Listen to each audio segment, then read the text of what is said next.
पर ওই পোড়া আলু খেলি পারে মাথার কাটা তার জোড়া নেগি যায়। সিরিয়াস ব্যাপারে আনসিরিয়াস কথা বলা বন্ধ কর বলে দিচ্ছে। ভুলে যাস না কাল দোল, ন্যাড়া পোড়ার ছাই ব্যাটারির কালির সাথে মিশিয়ে যখন তোর ফেসে মাখিয়ে দেবো না, তখন দেখবি মুখটা কেমন পোড়া আলুর মতো লাগে। ক্যালটা বুলাস। আচ্ছা আচ্ছা ঠিক আছে ঠিক আছে ঠিক আছে, আলু আমি জোগাড় করে আনবো। রাঙা আলু পেলি পর ভালো। এরপর বলবি রাঙা মূলো পেলে আরো ভালো। এক হাঁড়ি চাল এনে ন্যাড়া পোড়ার মধ্যে বসিয়ে দে।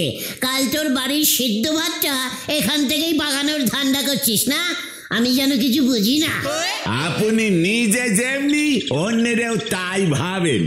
ন্যাড়া পোড়া করা অত সহজ কাজ নয়, ভালো করে করতে হয়, নয়তো পাপ হবে আপনাদের। আজ আমার